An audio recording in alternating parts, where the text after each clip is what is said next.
are talking Godzilla, King of Monsters, directed and co-written by Michael Dougherty, and stars Kyle Chandler, Vima Farmiga and Millie Bobby Brown.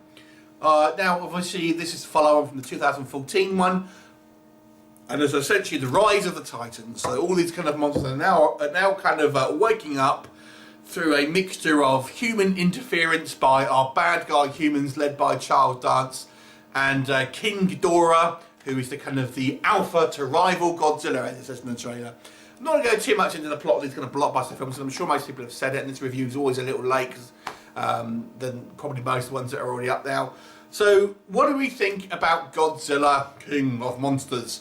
Now, a lot of people didn't like the 2014 version. I didn't mind it, to be honest with you, but I understand the critiques about how Godzilla was really kind of a character that was just a bit part in his own film.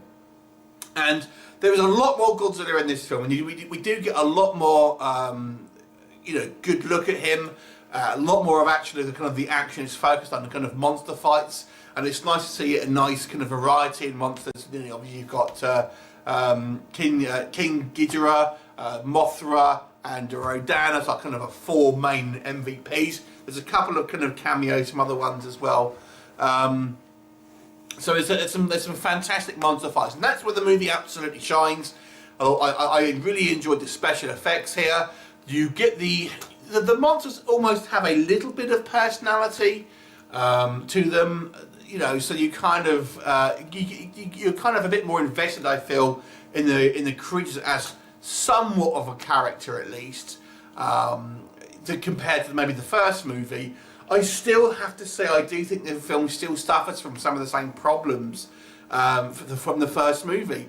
I don't care about Kyle Chandler's drinking problem that he's talking about. I simply don't care about the human characters. When I was watching the film, I just thought, I just kind of want to get to seeing these monsters. I don't care about this estranged family that is such a generic kind of and typical thing that this movie is going to have. I mean, they didn't do a bad job, but it's just a bit like, I just wasn't really that interested in these kind of this characters, and it's just like, it reminds me still of like the Transformers films. I don't care about the human characters. People were paying money to see the monsters, and I still think, although it's not as bad as the first film in regards to that, I still, I still feel these characters are somewhat cardboard and very cliched, to be honest with you. And this movie relies far too much on a MacGuffin, a plot device that Vima Farmiga's character has developed. So, story-wise, I personally feel it has a lot of the same problems as the first film, but it does have a lot more of the kind of the monster action and a lot more of the kind of the things that people were wanting from the first movie. So I'm kind of mixed on this one personally. I do think it's probably a bit more fun than the first film, but for me it still had some of those basic problems, and some of the things were just irritating me. I mean, Millie Bobby Brown, her character comes so close to death about like 30 different times in this movie, and within inches. I mean, things like falling around her and stuff, and it's just ridiculous. And there's all this manufactured drama that the human characters have to go through.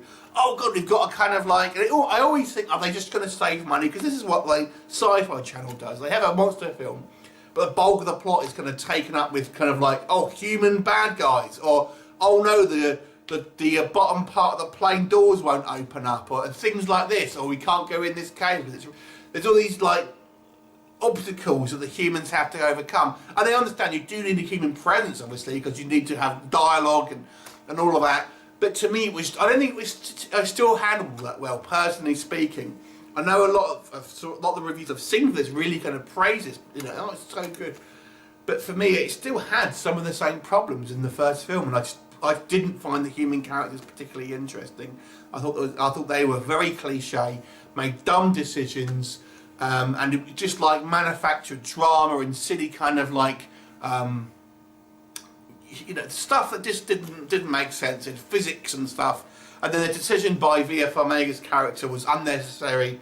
You know, so it's a fun film for good special effects, good, you know, popcorn blockbuster, and I enjoyed the monster scenes, but the human scenes to me were still pretty kind of bad. And I give this one a 6 out of 10. Have you seen it? What did you think of it? Leave me a comment and I'll look forward to seeing you next time. Bye for now.